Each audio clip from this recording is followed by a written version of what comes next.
soir, c'est l'élu préféré des Français, les maires. Tiennent salon porte de Versailles à Paris dans un contexte de doute, d'exaspération. Les élus qui sont accusés de ne pas faire suffisamment d'efforts pour réduire les dépenses publiques se voient infliger une baisse de leur dotation par l'État, lequel leur demande plus de missions et lequel a tendance à faire porter sur les collectivités un surplus de fiscalité. Allez, au final, finalement, État et communes sont-ils complices pour demander davantage d'impôts aux Français? Voici les décodeurs de l'Écho.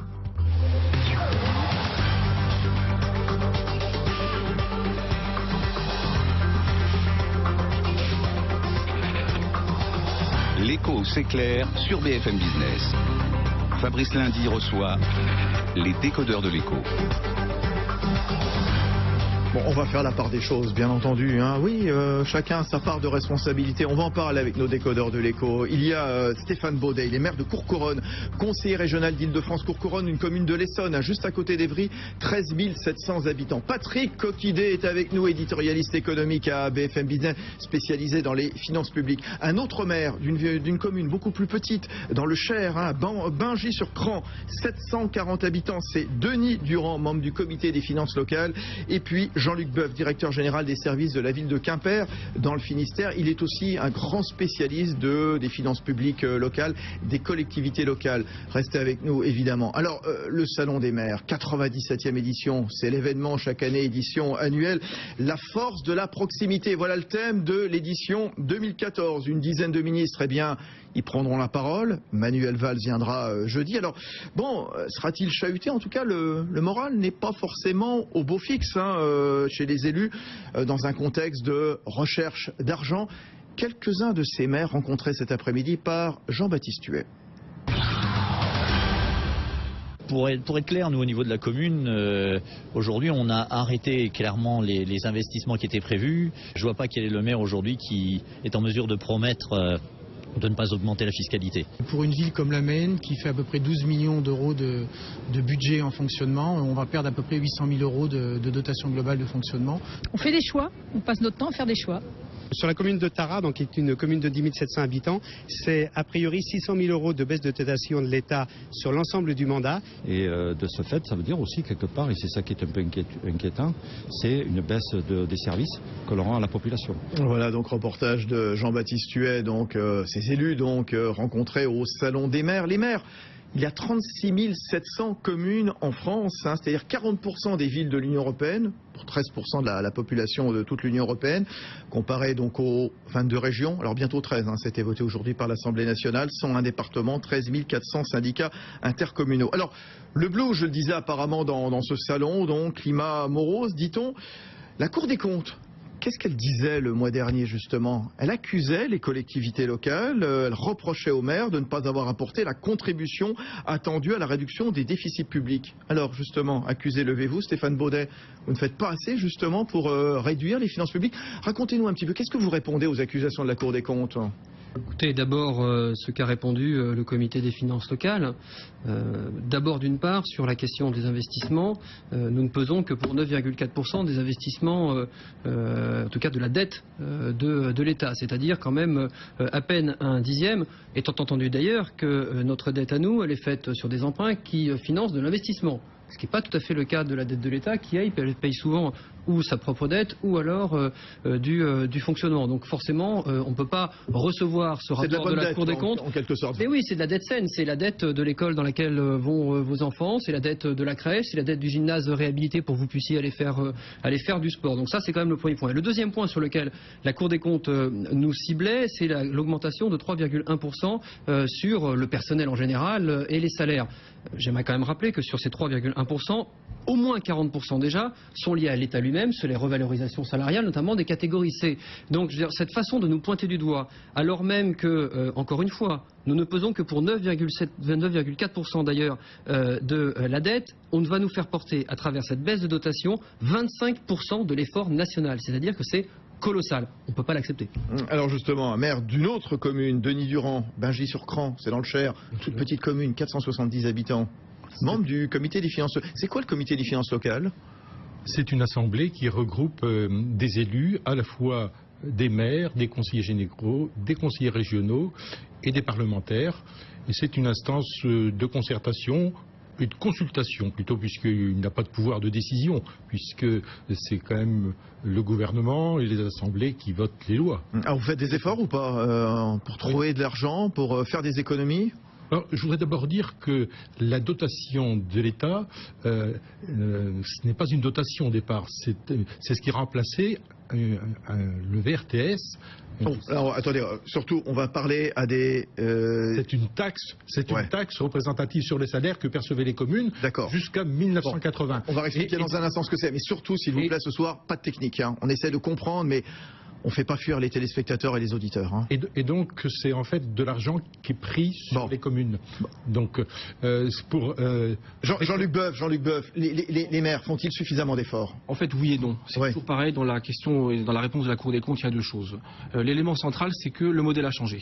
Jusqu'à il y a quelques années, les maires définissaient d'abord leurs besoins, et puis à partir de là, ils allaient chercher les dotations qui augmentaient naturellement. Ils utilisaient le levier fiscal massivement dans les années 80 et 90. C'est pour ça que les collectivités sont peu endettées. Et en dernier ressort, elles utilisaient l'emprunt. Tout cela a volé en éclats depuis la crise financière de 2008, où dans un premier temps, l'accès à l'emprunt est devenu plus difficile. Dans un second temps, l'État a resserré le dispositif fiscal. N'oublions pas qu'avant la réforme de la taxe professionnelle de 2010, l'État contribuable national payait 40% de la taxe professionnelle.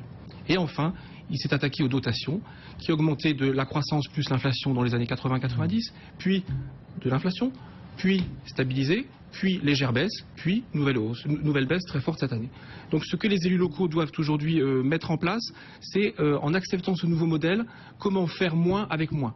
Au lieu d'essayer d'endormir à longueur de colloque, essayer de faire mieux avec moins. Il faut que les téléspectateurs et les Français le voient en face, la réalité. Les maires vont être contraints de faire moins avec moins. Oui, ça on y reviendra. D'ailleurs, si je peux me permettre de le dire, déjà le cas. Parce que, comme le rappelait François Baroin, parce que cette affaire... Alors François Baroin, c'est le futur président de l'Association des maires de France, c'est le maire de Troyes qui va succéder. Tout le monde connaît bien, puisqu'il a été un tout petit peu ministre du budget, et c'est notamment lui qui a initié le blocage des dotations, il le rappelait cet après-midi devant les maires. Ce blocage de dotation qui a déjà 4 ans derrière nous, il faut le rappeler. Or, pendant ce blocage de dotation, on n'a pas stoppé l'inflation. Ça veut dire que, facialement quand même, la baisse de dotation des collectivités a déjà commencé. Et donc, cette nécessité de faire des économies, nous l'avons commencé chez moi. Ça fait déjà 3 ans que j'ai perdu près de 400 000 euros. Ça fait déjà 4 ans que j'ai arrêté les décorations de Noël. Enfin, on est déjà dans un mode d'économie. Et par ailleurs, parce qu'on est pointé sur ce sujet-là par la Cour des comptes, à Courcouronnes en l'occurrence, on a baissé de 20% les emplois temps plein sur les 4 dernières années. Donc, les maires ont déjà fait des efforts. Mais je suis assez d'accord. Il faut changer le paradigme. Il va falloir maintenant faire différemment et surtout faire comprendre à nos habitants la nécessité et l'impact des choix que nous aurons à faire. Bien sûr, les expliquer. Patrick Coquillet, justement, la Cour des comptes parlait de gabegie. Donc, pas forcément de gabegie de la part des communes? Non, elle ne parlait pas vraiment de gabegie. Elle pointe surtout les dépenses de fonctionnement et dans les dépenses de fonctionnement, les dépenses de personnel. Hein, c'est vrai. Justement. Voilà. Alors moi, ce que je voudrais dire, c'est que on est quand même dans un... Vous avez dit, on change de modèle, d'accord, mais aussi on est dans 50 milliards d'économies budgétaires d'ici 2017.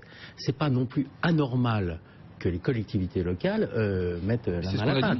C'est parfaitement ce qu'on a dit. Oui, tout à fait. Donc, le gouvernement va dire, finalement, c'est proportionnel à leur poids. On demande des économies aux comptes sociaux, on demande des économies... L'État doit faire des économies. C'est pas non plus anormal qu'on vous demande un peu d'efforts. L'État sur un chiffre quand même. L'État sur son propre budget va faire 2 milliards d'économies lorsqu'il nous en demande 11 la première année et 28 sur les 3 années. C'est quand même aussi ça la réalité. Chacun doit faire des efforts. André Valigny, qui est membre du gouvernement, secrétaire d'État donc à la réforme territoriale, voilà ce qu'il disait tout à l'heure sur le plateau de BFM TV. Donc c'est vrai que nous allons baisser les dotations, notamment les dotations aux communes, les dotations de l'État aux communes. C'est un effort important que nous demandons aux élus.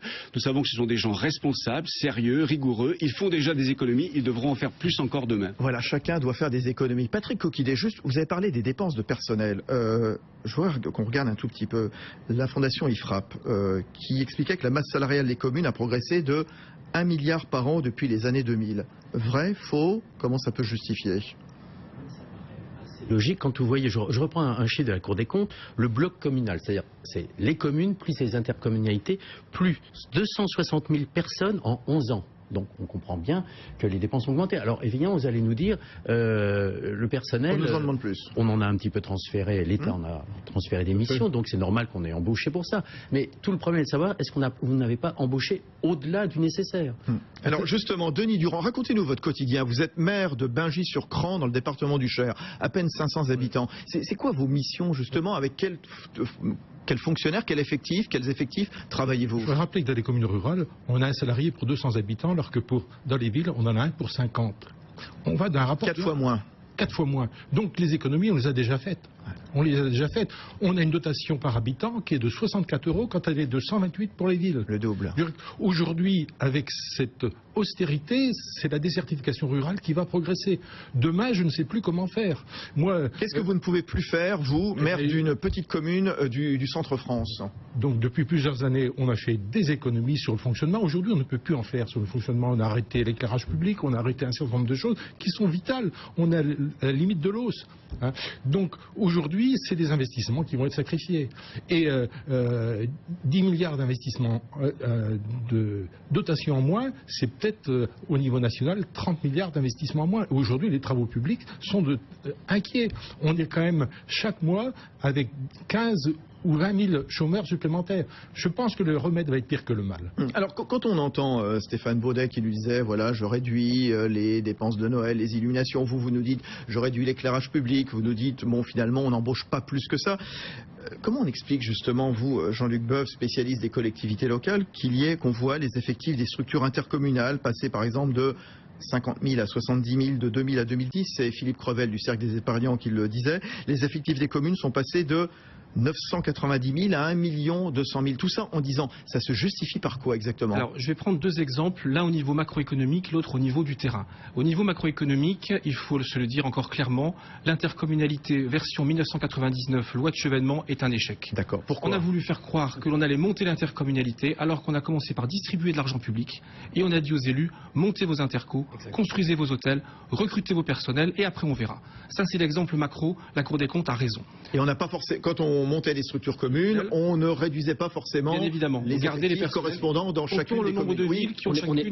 On était engagé à le faire. Ouais. Enfin, je veux dire, il y a quand même des moyens techniques, financiers dans les agglomérations, à travers notamment le coefficient d'intégration fiscale, qui nous poussaient à y aller. Exactement. Deuxième exemple, maintenant, au niveau du terrain. Qu'est-ce qui s'est passé depuis une quinzaine d'années? La demande de sécurité à tous les étages de nos concitoyens est très forte. Ça veut dire que la façon de s'occuper d'une piscine aujourd'hui et il y a 10 ans n'est plus la même.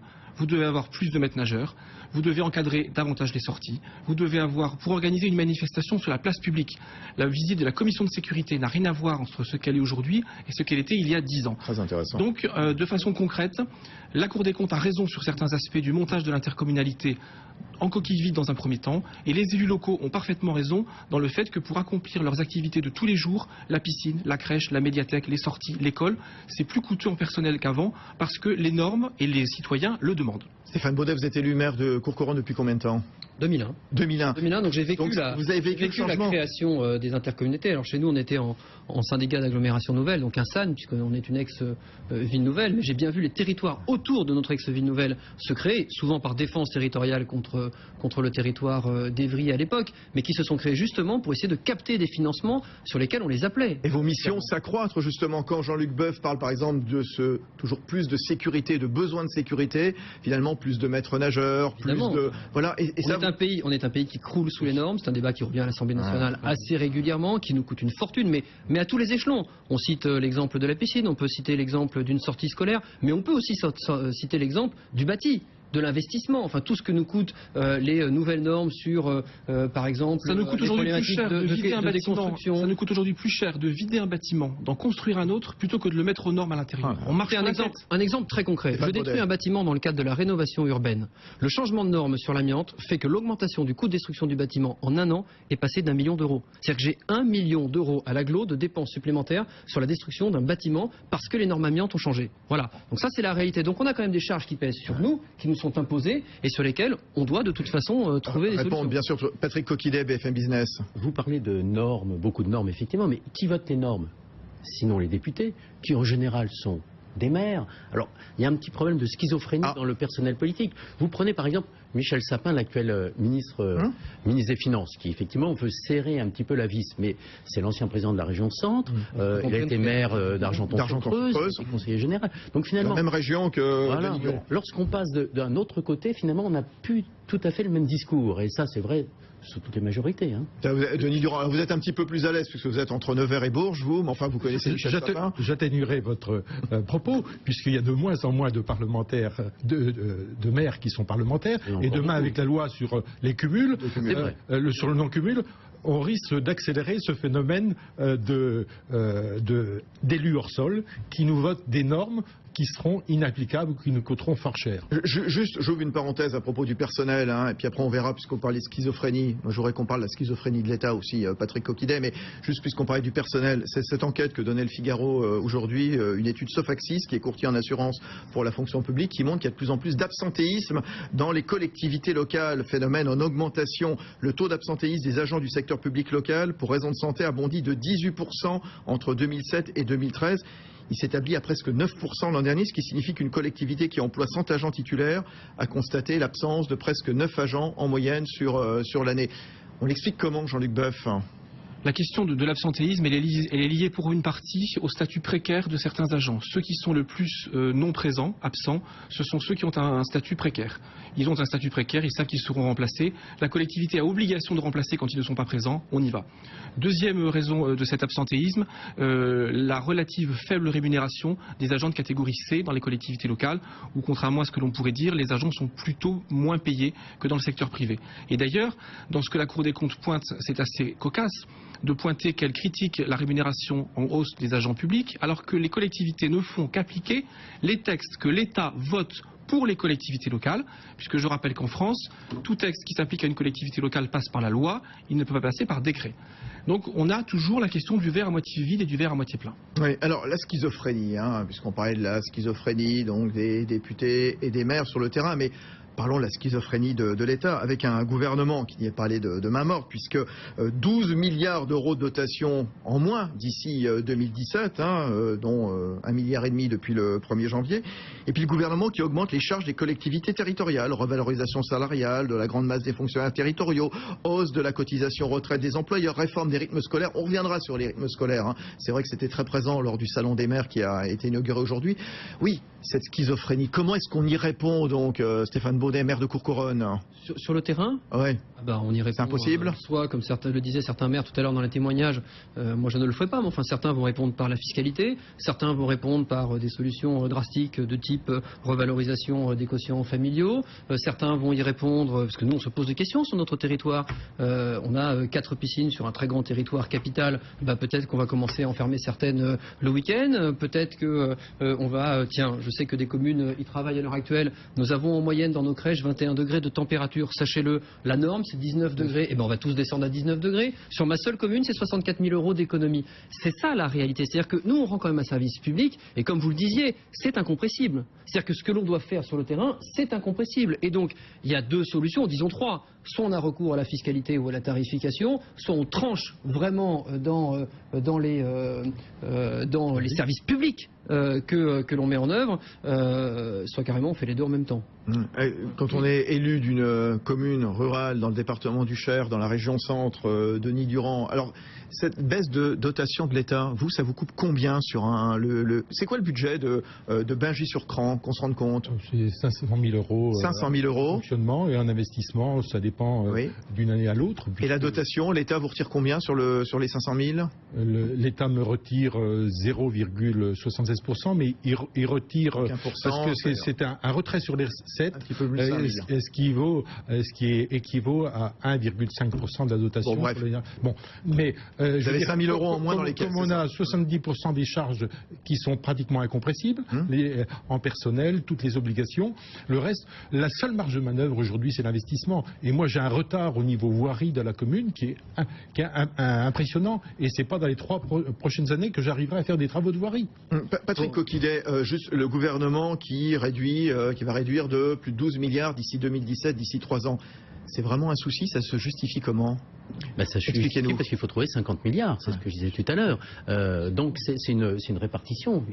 Elle pèse combien cette dotation sur l'ensemble du budget des communes? On entendait les maires rencontrés par Jean-Baptiste Huet disant tout à l'heure c'est 500 000 euros par-ci en moins, 700 000 euros en moins par là. C'est à peu près 100 milliards. 30% du fonctionnement. 30% du fonctionnement, vous nous dites? Oui. Moi, je voudrais vous apporter quand même deux éléments qui sont importants. D'abord, sur une ville comme la mienne, Courcouronnes.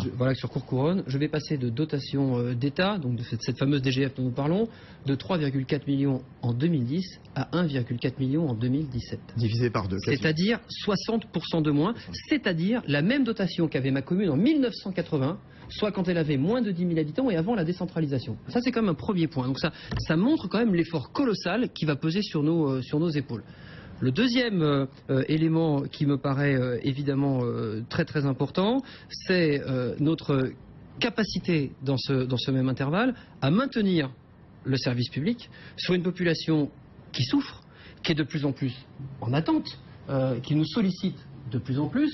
On n'y arrivera pas. Enfin, clairement, les maires d'ailleurs, que ce soit l'Association des maires de France, que ce soit l'Association des maires d'Île-de-France que je préside dorénavant, ne sont pas cinglés au point de dire il ne faut pas faire d'efforts. Vous disiez tout à l'heure 12 milliards d'efforts. Non, sur les 3 années, c'est 28. C'est pas 12, hein. Pourquoi? C'est 11 milliards cette année. C'est 28 milliards. Et c'est ça, Patrick, il y a des effets cumulatifs. Oui, il y a des efforts, il y a des effets cumulatifs. Et avec un dernier élément qui est quand même essentiel. Pardon, simplement. Pour 2015, c'est combien exactement? 3,5 milliards sur la DGF. C'est ça. 3,5 milliards. Moins 3,5 milliards. Et au total, ça va faire donc 12 milliards sur 2017. Exactement. Voilà, Hors effet cumulatif. Effet cumulatif. Hors effet cumulatif. Les chiffres. Or, les effets cumulatifs sur nos territoires sont colossaux. Je vais vous expliquer un truc qu'il faut bien comprendre. C'est que quand on baisse les dotations de toutes les collectivités, parce que là on parle du bloc communal, il n'y a pas que le bloc communal, bien sûr. On baisse aussi sur les régions, on baisse aussi sur les départements.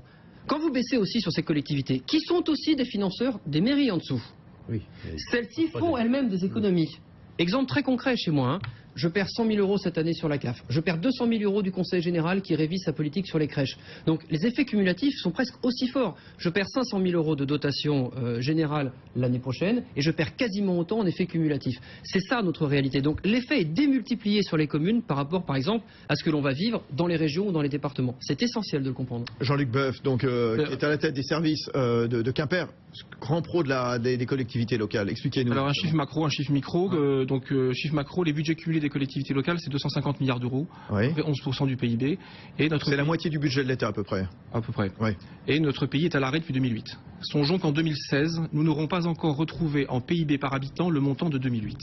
Donc je pense qu'il y a un énorme effort, c'est le deuxième point, de pédagogie de la part des élus vis-à-vis de nos concitoyens, en disant que le modèle tel qu'il a fonctionné jusqu'ici ne peut plus fonctionner.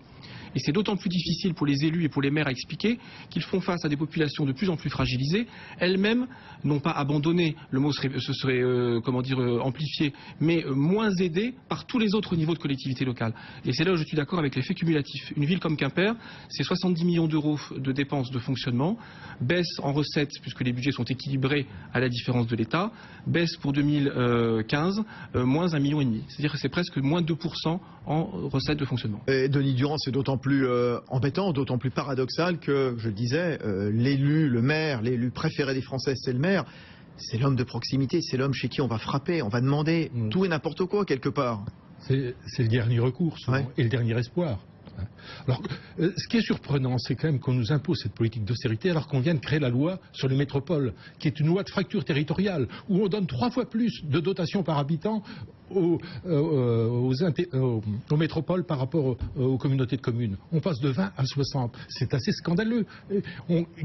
Quelle organisation territoriale on aura demain? C'est la fin de l'aménagement du territoire. Exemple concret dans les territoires, une région comme la Bretagne qui va devenir une des plus petites régions de France, il faut quand même le dire aujourd'hui, au rebours de toutes les conceptions géographiques naturelles, eh bien, le risque, c'est que le Conseil régional ne considère plus que la métropole rennaise et la métropole brestoise. Et quid des villes moyennes comme Quimper, Lorient, Vannes? C'est une vraie difficulté. Par extension, on est en train de vivre une véritable recentralisation. Hein. Enfin, on la ressent tous.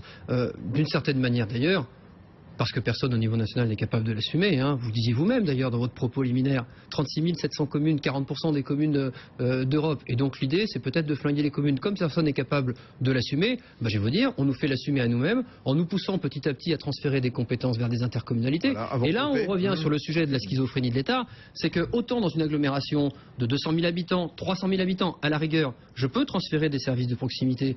Mais en Ile-de-France, sur certaines intercommunalités que le préfet de région nous dessine à 500, 700 ou 800 000 habitants, il va se produire l'effet inverse. C'est-à-dire que des compétences de proximité de certaines agglomérations vont redescendre dans les communes. Et donc, on n'y arrivera pas. Bon, on y revient dans un instant, bien entendu. C'est très intéressant. On découvre plein de choses ce soir grâce à nos décodeurs de l'écho, les élus locaux, les spécialistes que sont Patrick Coquidet et Jean-Luc Boeuf. On revient dans un instant, donc on verra. Et la fiscalité dans tout ça, parce qu'à un moment, elle va être inéluctable, cette progression des impôts nécessairement, d'autant plus que l'État aussi a envie de faire porter sur les collectivités locales la progression des impôts. Vous savez, François Hollande qui disait, oui non, il n'y aura pas de hausse des impôts en 2015 sur qui que ce soit. Oui, hausse d'État peut-être, mais pas forcément les impôts locaux. À tout de suite.